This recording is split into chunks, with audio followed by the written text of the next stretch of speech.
I've been basically living in the Apple Vision Pro all weekend, and it is, well, it's something else. So if you're thinking about getting one, or you just want to know more about this thing everyone's talking about, here are my 5 favorite things and my 5 least favorite things about the Apple Vision Pro. Let's start this off with a favorite. One of the first moments I think I audibly gasped using this thing, and that is spatial video. This is the 3D video that you can shoot either directly on the Apple Vision Pro or on the iPhone 15 Pro. It's probably still my favorite thing to experience on the Apple Vision Pro, and I've started shooting almost every little family moment in spatial video. I mean, as a relatively new parent, we have a ton of footage of our family, and you'd think that like 3D video might be a little gimmick, like, oh, it's just the same thing, but it stands out a little bit more. It is like rewinding time and being in that moment again. The combination of the 3D footage with it being on your face and not watching it on a little screen, I almost cried the first time I saw my 2-year-old daughter in 3D. And it was literally just a video I shot 30 seconds prior. Grandparents are going to lose their minds over this. All right, let's jump to a bad thing. Least favorite thing number 1, definitely the most surprising and disappointing bad thing that I wasn't prepared for. You cannot use the device at night. Sounds weird, right? I set everything up in bed. I was so excited to be able to binge watch Crunchyroll without bothering my wife. But it turns out the moment you shut off all the lights, it gives you this big error message and then basically shuts down the entire Vision Pro. It turns out if the Vision Pro is unable to track your hands and your surroundings, it just kind of gives up and it doesn't work. Now, I was able to kind of circumvent this by turning on my phone's flashlight and putting it underneath my sheet right below my hand. So it just kind of glowed underneath my hand, and that worked at probably 95 to 98% of capacity. But like, really? Completely shutting down. You'd think watching shows in bed at night would be like one of the primary reasons people want this. So seems like a weird choice, Apple. All right, favorite thing number 2, the UI controls. The whole finger tapping thing, the way you interact with the elements on the screen in front of you, or I guess floating in real life in front of you, is nearly flawless.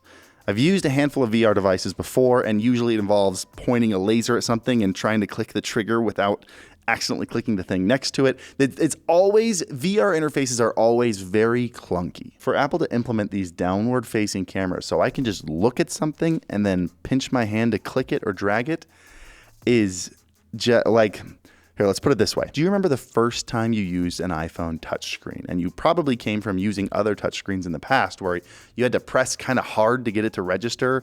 And when you swiped, it was delayed. It was always behind your hand. And then you picked up an iPhone. And for the first time, it felt like you were actually touching the contents on the screen and moving and zooming. That is what this thing is like. It's the first time I've ever felt like I was actually interacting with real 3D objects in front of me. Bad thing number 2 is letting someone else use it. Because so much of that UI that I mentioned relies on very precise tracking of your eyes. Every time you want to let a friend use it, you have to put it on first. You have to put it into guest mode, then take it off, let them put it on. They have to realign the sensors to their eyes and then recalibrate their eyes to the device. Now, don't get me wrong. I appreciate the level of effort that Apple makes to make sure that every user gets the same pristine experience, but like, let me save user data or profiles so we don't have to do that every single time. Now, I would bet that this is actually a deliberate decision by Apple, that like the conversation of user profiles came up during the development process, but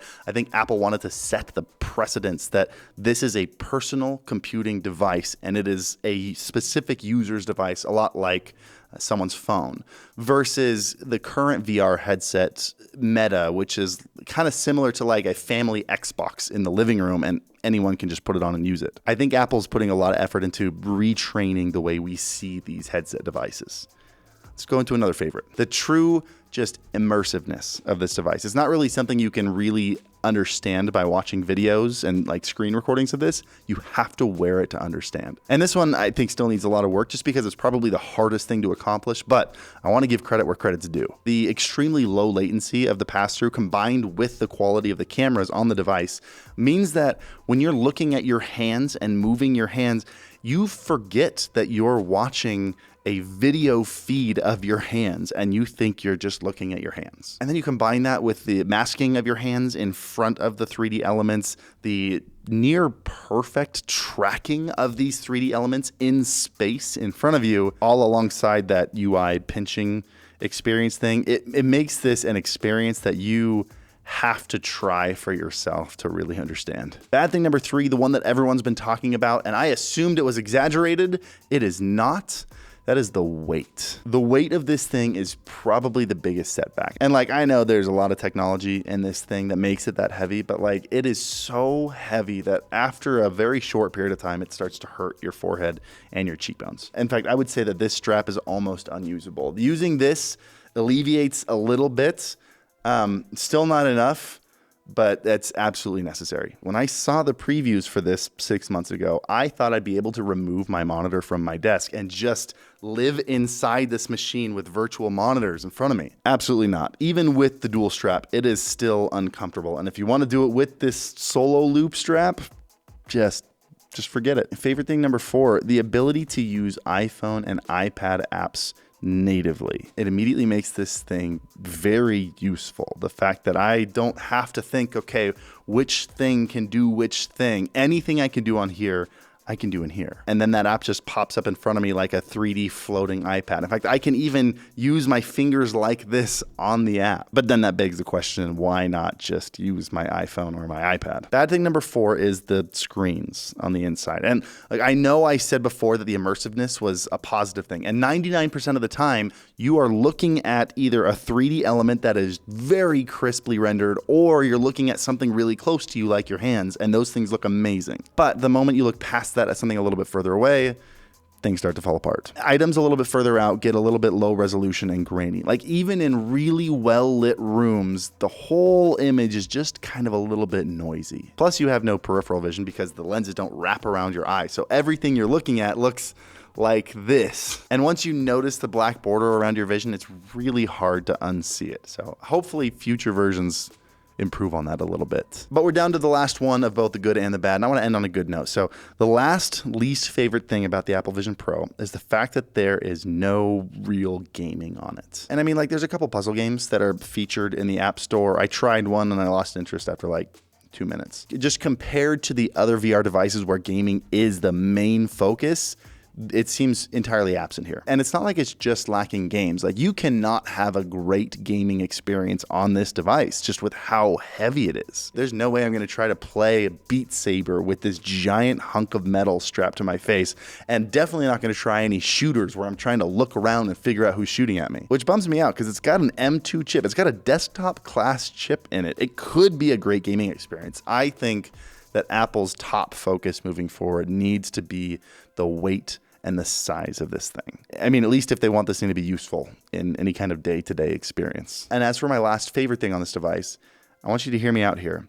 It's the lack of gaming. I want to spend a little bit more time talking about this in the next video. So please hit the subscribe button for future videos and for that specific video, and hit the like button while you're down there. Helps out a lot. But Apple had to really overcome something with this device. I think the world generally sees XR devices like this, extended reality, AR, VR, XR devices like this, as a toy.